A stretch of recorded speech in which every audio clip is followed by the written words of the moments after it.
All of you welcome to Plus One Zoology Online Improvement Class. COVID-19 എന്ന pandemic disease വിദ്യാഭ്യാസ മേഖലയിൽ സൃഷ്ടിച്ച വെല്ലുവിളിയെ അതിജീവിക്കുന്നതിന് വേണ്ടിയാണ് ഞാൻ ഇത്തരത്തിലുള്ള വീഡിയോ നിർമ്മിക്കുന്നതും അത് നിങ്ങൾക്ക് വേണ്ടി പോസ്റ്റ് ചെയ്യുന്നതും. ഈ വീഡിയോ പൂർണ്ണമായും കാണുക. ഇത് തികച്ചും പ്രയോജനകരമാണെങ്കിൽ ഇത് നിങ്ങളുടെ എല്ലാ സുഹൃത്തുക്കൾക്കും, അതായത് +1-നും +2-നും പഠിക്കുന്ന എല്ലാ സുഹൃത്തുക്കൾക്കും വേണ്ടി ഷെയർ ചെയ്യുക. ഒക്കുമെങ്കിൽ സബ്സ്ക്രൈബ് ചെയ്യുക ഈ ചാനൽ. ഇനി നമുക്ക് വീഡിയോയിലേക്ക് കടക്കാം. നമ്മൾ കഴിഞ്ഞ വീഡിയോയിൽ ഡിസ്കസ് ചെയ്തത് അനിമൽ കിങ്ഡം എന്ന് പറയുന്ന ചാപ്റ്ററിലെ ആദ്യ ഭാഗത്തെ ഏകദേശം ഒരു 6-7 ക്വസ്റ്റ്യനുകളും അതിൻ്റെ ഉത്തരങ്ങളുമാണ്. അത് കണ്ടു കാണും.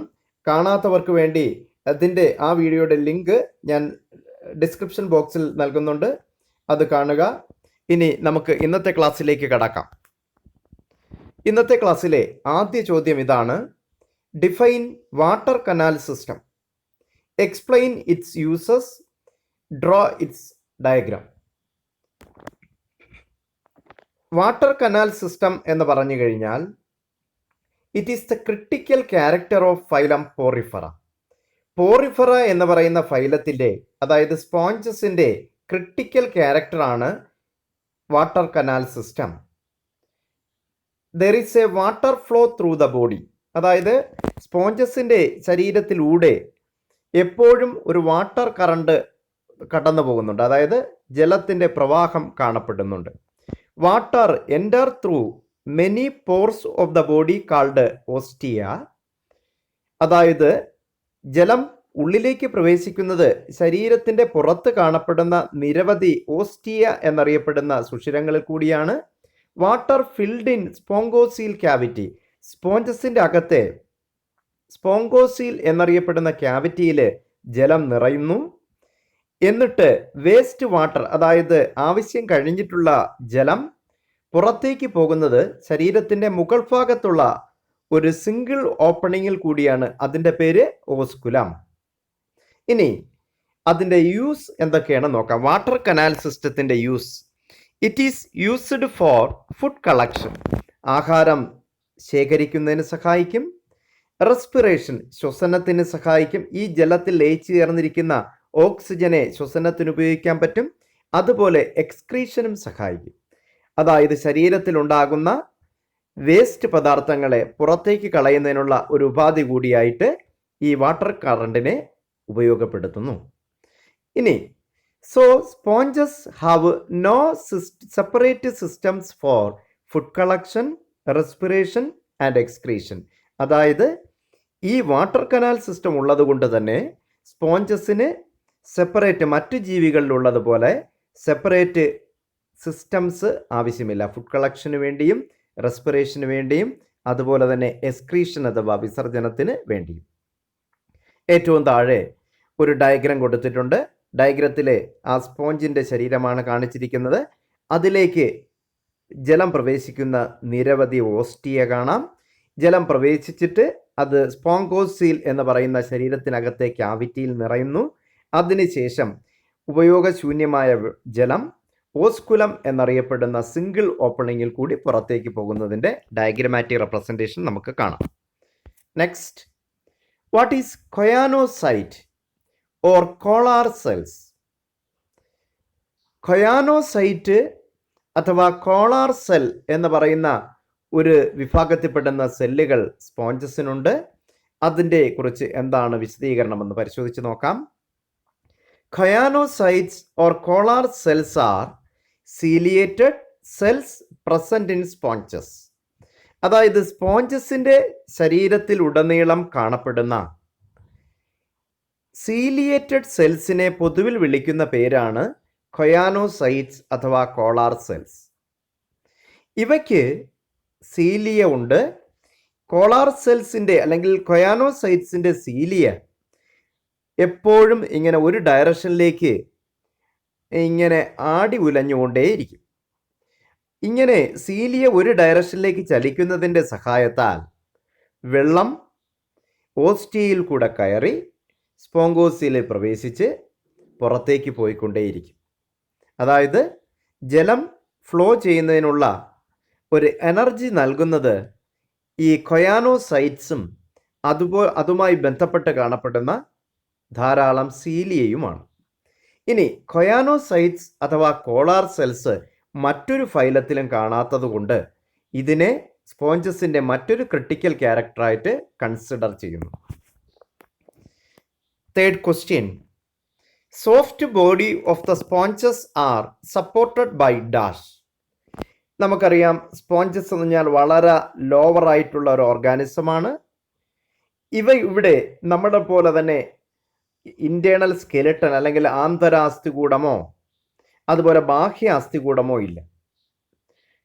ഇവിടെ കാണുന്നത് വളരെ സോഫ്റ്റ് ആയിട്ടുള്ള സ്പോഞ്ചസിൻ്റെ ബോഡിയെ സപ്പോർട്ട് ചെയ്യുന്നതിന് വേണ്ടി സ്പോഞ്ചിൻ ഫൈബേഴ്സ് അഥവാ സ്പിക്യൂൾസ് എന്ന് പറയുന്ന ചില ഘടകങ്ങൾ മാത്രമാണ്. Spongin fibres or spicules support the soft body of sponges. നാലാമത്തെ ചോദ്യം, what are the examples of sponges? സ്പോഞ്ചസിന് എക്സാമ്പിൾ, എന്തിനാണ് നമ്മൾ എക്സാമ്പിൾ ഇങ്ങനെ എടുത്തു പറയുന്നതെന്ന് ചോദിച്ചാൽ, നമ്മൾ ബയോളജി എക്സാമിന് ഒരു എ ഗ്രേഡ് അല്ലെങ്കിൽ B+ ഗ്രേഡൊക്കെ കിട്ടുന്നതിന് വേണ്ടി ഈ എക്സാമ്പിൾസ് മുഴുവൻ കാണാതെ പഠിക്കേണ്ട യാതൊരുവിധ ആവശ്യവുമില്ല. പക്ഷേ A+ ലെവലിലേക്ക് ഉയരുന്നതിന് വേണ്ടി അനിമൽ കിങ്ഡം എന്ന് പറയുന്ന ചാപ്റ്ററിലുള്ള മുഴുവൻ എക്സാമ്പിളും നിങ്ങൾ കാണാൻ പഠിച്ചിരിക്കണം. ഓരോ ഫൈലത്തിലും ഏതൊക്കെ എക്സാമ്പിൾസ് വരുന്നുവെന്ന് വ്യക്തമായി അറിഞ്ഞിരുന്നാൽ മാത്രമേ വളരെ പ്രധാനപ്പെട്ട അല്ലെങ്കിൽ വളരെ ക്രിട്ടിക്കലി ചോദിക്കുന്ന ചോദ്യങ്ങൾക്ക് നമുക്ക് ആൻസർ നൽകുക കഴിയുകയുള്ളൂ. എന്നാലേ A+ മാർക്ക് ലഭിക്കുകയുള്ളൂ. നമുക്ക് എക്സാമ്പിൾ ഏതൊക്കെയെന്ന് നോക്കാം. അസ്കോൺ, കടൽ വെള്ളത്തിൽ കാണപ്പെടുന്ന വളരെ കോമൺ ആയിട്ട് കാണുന്ന ഒരു സ്പോഞ്ചാണ് അസ്കോൺ. രണ്ടാമത് അതുപോലെ കടൽ വെള്ളത്തിൽ തന്നെ കാണപ്പെടുന്ന യൂസ്പോഞ്ചിയ എന്ന് പറയുന്ന സ്പോഞ്ച്, അതിനെ ബാത്ത് സ്പോഞ്ച് എന്ന് വിളിക്കും. ചിലപ്പം മാച്ച് ദി ഫോളോവിങ് എന്ന് പറയുന്ന ക്വസ്റ്റ്യൻ പാറ്റേണിൽ വരുന്ന ഒരു ക്വസ്റ്റ്യനാണിത്.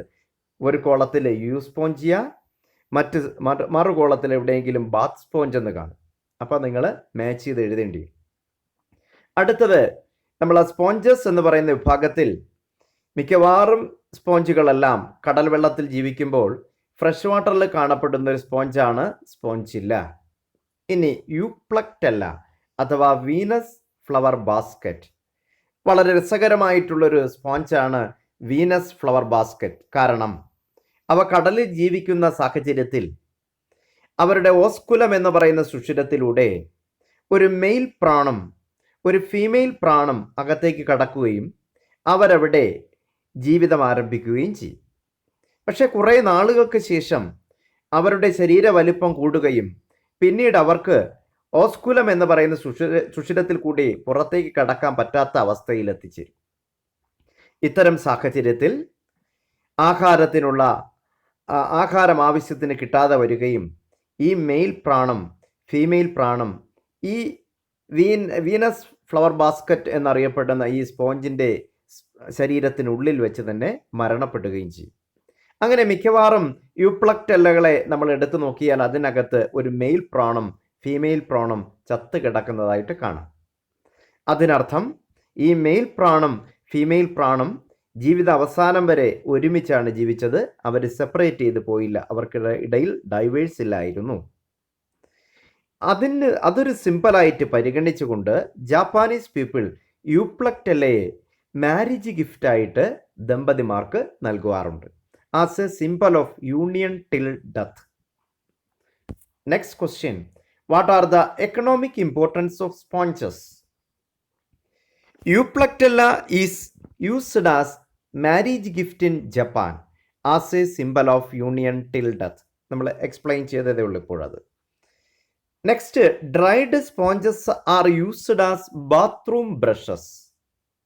അതായത് ഉണങ്ങിയ സ്പോഞ്ചുകളെ ബാത്റൂമും മറ്റും കഴുകുന്നതിനുള്ള ബ്രഷായിട്ട് പല സ്ഥലങ്ങളിലും ഉപയോഗിച്ചു വരുന്നു. Dried sponges are also used for റഫനിങ് ദ ഓഡിറ്റോറിയംസ്. അതായത് വലിയ വലിയ ഓഡിറ്റോറിയത്തിൻ്റെയും തിയേറ്ററുകളുടെയും അകത്തെ ശബ്ദത്തിൻ്റെ പ്രതിധ്വനി കുറയ്ക്കുന്നതിന് വേണ്ടി റഫനിങ്ങിന് വേണ്ടി ഉപയോഗിക്കുന്നതാണ് ഡ്രൈഡ് സ്പോഞ്ചസിനെ. ആറാമത്തെ ചോദ്യം, എക്സ്പ്ലെയിൻ അബൌട്ട് നിഡോബ്ലാസ്റ്റ്. നിഡോബ്ലാസ്റ്റ് എന്താണെന്നാണ് ചോദ്യം. Cnidoblast are specialised stinging cells present on the tentacles of Coelenterata. Phylum Coelenterata എന്ന് പറയുന്ന വിഭാഗത്തിലെ മെമ്പേഴ്സിന്റെ ടെൻഡക്കിൾസ് എന്ന് പറഞ്ഞ ആ കൈകളിൽ കാണപ്പെടുന്ന കുത്തുവാൻ ഉപയോഗിക്കുന്ന ചില കോശങ്ങളെ വിളിക്കുന്ന പേരാണ് നിഡോബ്ലാസ്റ്റ്. ഇനി നിഡോബ്ലാസ്റ്റിന്റെ അകത്ത് ദീസ് ആർ മോഡിഫൈഡ് സെൽസ്. ആ സെൽസിനകത്ത് ഒരു വിഷദ്രാവകമുണ്ട്. അതിനെ വിളിക്കുന്ന പേര് ഹിപ്നോടോക്സിൻ എന്ന. It has a toxic fluid called hypnotoxin. ഇനി ഈ നിഡോബ്ലാസ്റ്റിന്റെ ഉപയോഗം എന്താണെന്ന് നോക്കാം. Cnidoblast are used for defence, food collection and anchoring. പ്രതിരോധത്തിനും ആഹാരം ശേഖരിക്കുന്നതിനും അതുപോലെ തന്നെ ആങ്കറിംഗ് എവിടെയെങ്കിലും പറ്റിപ്പിടിക്കുന്നതിനും സഹായിക്കുന്നു ഈ cnidoblast. It is the critical character of phylum Coelenterata. Coelenterata എന്ന് പറയുന്ന ഫൈലത്തിന്റെ ക്രിട്ടിക്കൽ ക്യാരക്ടറാണ് നിഡോബ്ലാസ്റ്റ്. ഇതുള്ളത് കൊണ്ടാണ് ഫൈലം സീലൻഡറേറ്റയെ നിഡേറിയ എന്ന പേരിലും അറിയപ്പെടുന്നത്. ഇനി ഏഴാമത്തെ ചോദ്യം, what is alternation of generation?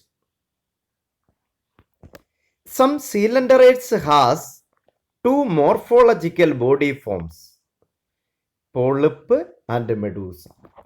അപൂർവം ചില സീലൻഡറേറ്റ്സിന് അവർക്ക് ശരീരത്തിന് രണ്ട് വ്യത്യസ്ത മോർഫോളജിക്കൽ ഫോംസ് ഉണ്ട്. രണ്ട് വ്യത്യസ്ത ബോഡി ഫോംസ് ഉണ്ട്. അതിനെ വിളിക്കുന്ന പേരാണ് പോളിപ്പ് എന്നും മെഡൂസ എന്നും. Polyp produce medusa asexually. Polyp medusa ഉണ്ടാക്കുന്നത് എസെക്ഷലി ആണ്. എന്നാൽ മെഡൂസ പോളിപ്പിനെ ഉണ്ടാക്കുന്നത് സെക്ഷലി ആണ്. That means polyp generation will alternate with medusa generation. അതിനാലാണ് ഇതിനെ ആൾട്ടർനേഷൻ ഓഫ് ജനറേഷൻ എന്ന് വിളിക്കുന്നത്. ഇനി ആൾട്ടർനേഷൻ ഓഫ് ജനറേഷൻ എന്ന് പറയുന്ന പ്രതിഭാസത്തെ മെറ്റാജനസിസ് എന്നുള്ള വാക്കുകൊണ്ടുകൂടി പ്രതിപാദിക്കാറുണ്ട്. ഇതിന് ടിപ്പിക്കൽ എക്സാമ്പിള് മൈക്രോസ്കോപ്പിക് ആയിട്ടുള്ള സീലൻഡറേറ്റ് ആണ്. അതിൻ്റെ പേര് ഒബീലിയ കോളനി. ഇനി distinguish between medusa and polyp. സാധാരണ പബ്ലിക് എക്സാമിനൊക്കെ ഇനി ചോദിക്കുവാൻ സാധ്യതയുള്ളൊരു ക്വസ്റ്റ്യനാണിത്. മെഡൂസയും പോളിപ്പും തമ്മിലുള്ള ഡിഫറൻസ്. Medusa, polyp. ഇവിടെ മെഡൂസ ഫ്രീ സ്വിമ്മിങ് ആണ്, സ്വതന്ത്രമായി നീന്തി നടക്കും. But polyp is attached. മെഡൂസയ്ക്ക് ഡൗൺവേഡ് മൗത്ത് ഉള്ളപ്പോൾ പോളിപ്പിന് അപ്വേഡ് മൗത്താണ്. കൂടാതെ മെഡൂസ അംബ്രല ഷേപ്പ്ഡാണ്, കുടയുടെ ഷേപ്പാണ്. ഒൻപതാമത്തെ ചോദ്യം, define polymorphism. The occurrence of different types of zooids or body parts with different function is called polymorphism. അതായത് ചില സീലൻഡറേറ്റിന്റെ ശരീരത്തിൽ വിവിധ തരത്തിലുള്ള ബോഡി പാർട്സ് അഥവാ സൂവോയിഡുകൾ ഉണ്ട്. ആ വിവിധ തരത്തിലുള്ള ബോഡി പാർട്സിനെ വിളിക്കുന്ന പേരാണ് സൂവോയിഡ്. അങ്ങനെ വിവിധ തരത്തിലുള്ള സൂവോയിഡുകളുണ്ട്. അവർക്ക് ഓരോരുത്തർക്കും ഓരോരോ ജോലി പങ്കിട്ട് നൽകിയിട്ടുണ്ട്. അപ്പം ആ ജീവിയുടെ മുഴുവൻ പ്രവർത്തനങ്ങൾ നടക്കുന്നതിന് വളരെ ഏറെ സഹായകരമാകും ഈ പ്രവർത്തനം. The occurrence of different types of zooids or body parts with a different function is called polymorphism. പോളിമോർഫിസത്തിനെ അറിയപ്പെടുന്ന മറ്റൊരു പേര് ഡിവിഷൻ ഓഫ് ലേബർ എന്നാണ്.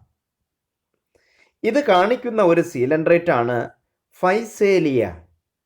അതിനെ പൊതുവിൽ അറിയപ്പെടുന്ന പേര് പോർച്ചുഗീസ് മാൻ ഓഫ് വാർ, പറുങ്കി പടയാളികൾ. ഫൈസേലിയ ഇങ്ങനെ വെള്ളത്തിൽ പൊങ്ങിക്കിടക്കും.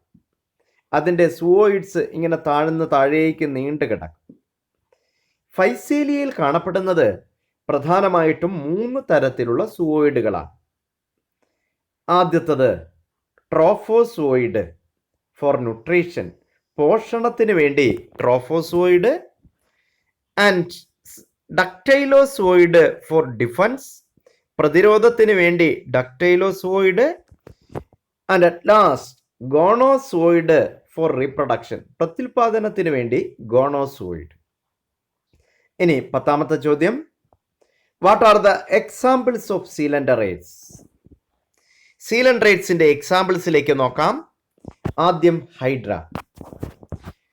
മൈക്രോസ്കോപ്പിക് ആയിട്ടുള്ള ഒരു സീലൻഡറേറ്റ് ആണ് ഹൈഡ്ര, പക്ഷേ ബഹുകോശ ജീവിയാണ്. ഹൈഡ്ര കാണപ്പെടുന്നത് മലിനജലത്തിലാണ്. കൂടാതെ അതായത് കടൽ വെള്ളത്തിൽ അല്ല ഹൈഡ്രയെ കാണുന്നത് നമ്മുടെ ശുദ്ധജലത്തിലാണ് കാണുന്നത്. ഇനി ഒബീലിയ എന്ന് പറഞ്ഞാൽ നമ്മൾ നേരത്തെ പഠിച്ചു, ആൾട്ടർനേഷൻ ഓഫ് ജനറേഷൻ കാണിക്കുന്ന ഒരു സീലൻഡറേറ്റ് ആണ് ഒബീലിയ. ഇനി ഒറീലിയ എന്ന് പറഞ്ഞാൽ അതിന് ജെല്ലി ഫിഷ് എന്ന് പറയും. കടൽ വെള്ളത്തിൽ ഇങ്ങനെ പൊങ്ങിക്കിടക്കും, സ്വതന്ത്രമായി നീന്തിക്കളിക്കും. അതുകൊണ്ട് അത് മെഡൂസ രൂപമാണ്. ജെല്ലി ഫിഷ് എന്ന് പറഞ്ഞാൽ മലയാളത്തിലെ കടൽ മാക്രി എന്നാ വിളിക്കുന്ന ജെല്ലി പോലെ ഇരിക്കും. സാധാരണ മത്സ്യത്തൊഴിലാളികൾ വല വലിച്ച് കയറ്റുമ്പം ധാരാളം ജെല്ലി ഫിഷസ് അതിൽ കാണും. അപൂർവം ചിലർക്ക് ഈ ജെല്ലി ഫിഷിൻ്റെ നിഡോബ്ലാസ്റ്റിൻ്റെ ഉപയോഗിച്ച് കുത്തുകൾ കിട്ടാറുണ്ട്.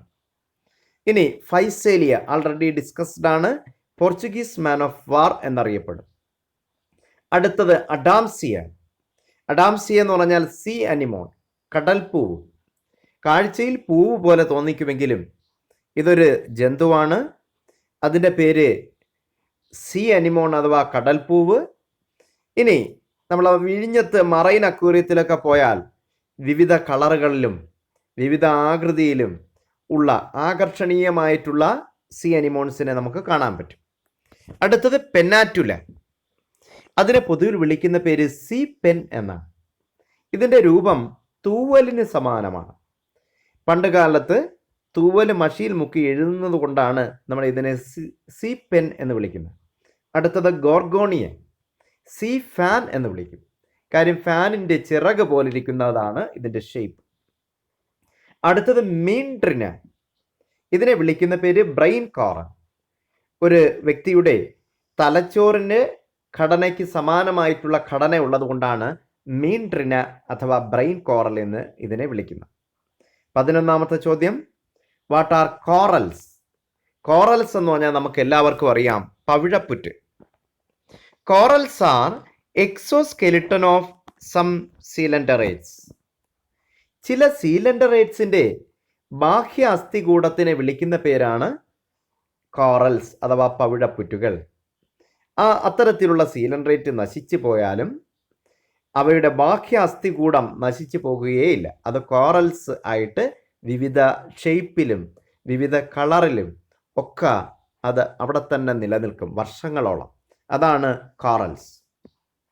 കോറൽസ് ഉണ്ടാക്കുന്ന പ്രധാനപ്പെട്ട ഒരു സീലൻഡറേറ്റ് ആണ് obelia colony. Corals are made up of calcium carbonate.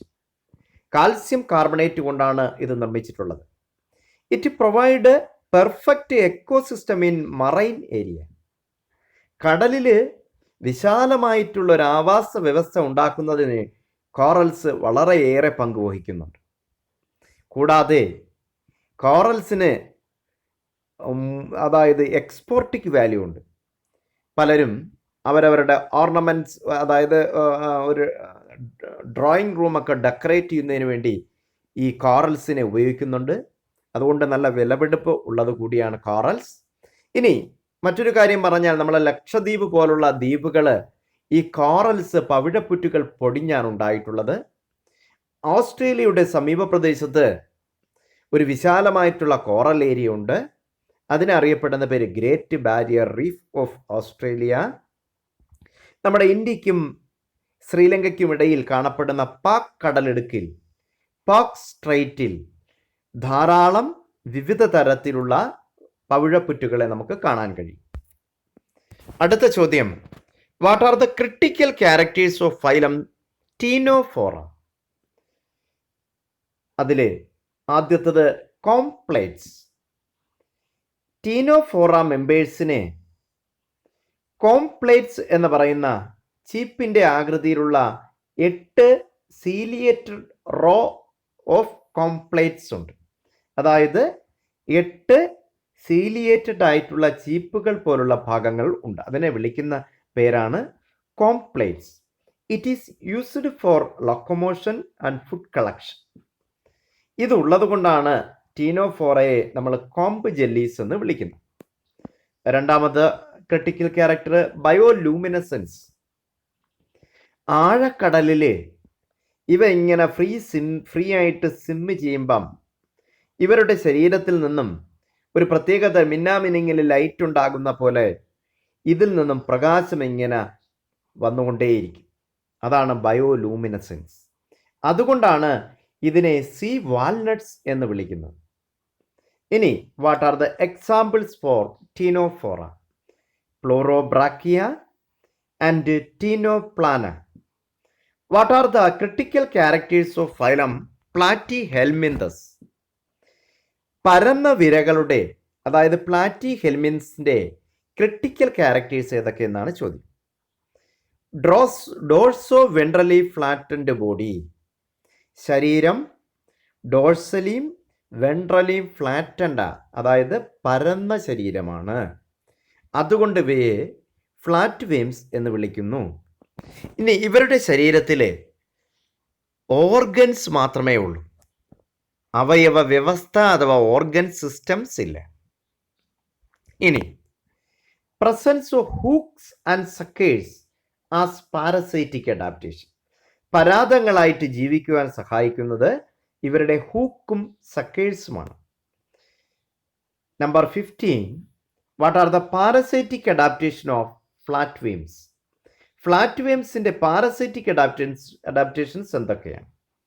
Number 1, hook and suckers for holding and sucking the juice from host. ആതിഥേയ ജന്തുവിൽ നിന്നും ഊറ്റിക്കുടിക്കുന്നതിന് ഹൂക്കും സക്കേഴ്സും സഹായിക്കും. Parasitic flat worms can absorb nutrients through out their body surface. അവരുടെ ശരീരത്തിൻ്റെ പുറം വഴി body സർഫസിലൂടെ ഇവർക്ക് ന്യൂട്രിയൻസിനെ ആഗിരണം ചെയ്യാൻ കഴിയും. Number 16, name the excretory organ of flat worms. Answer, flame cells. ഇത് പ്രത്യേക തരത്തിലുള്ള സെല്ലുകളാണ്.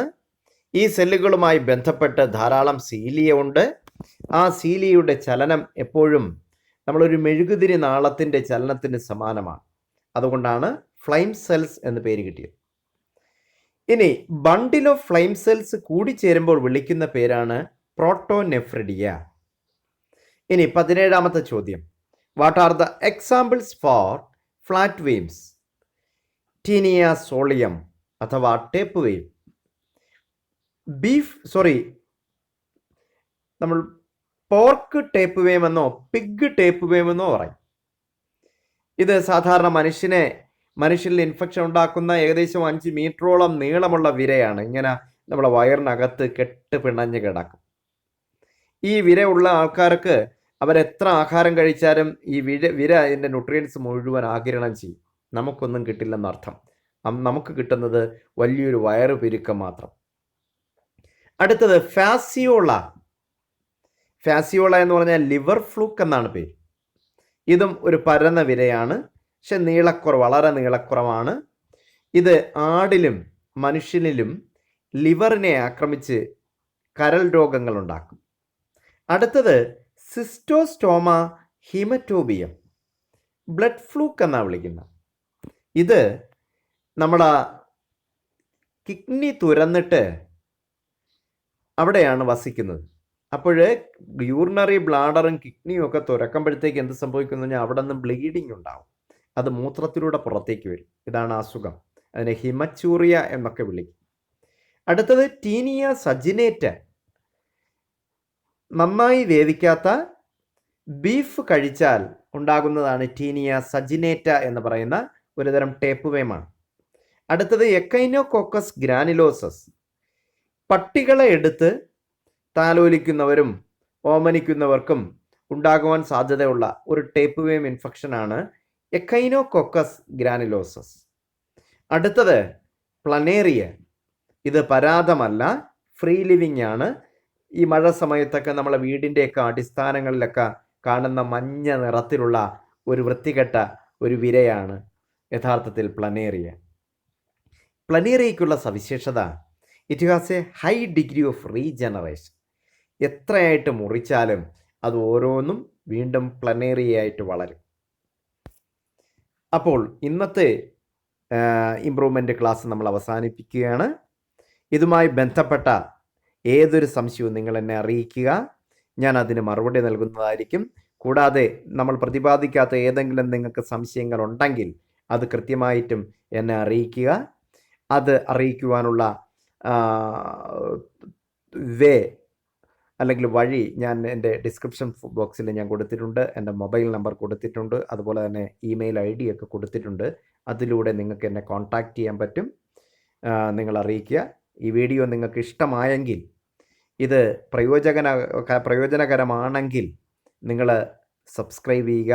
കൂടാതെ +1-നും +2-നും പഠിക്കുന്ന എല്ലാ വിദ്യാർത്ഥികൾക്കും വേണ്ടി നിങ്ങൾ ഷെയർ ചെയ്യുക. Thank you.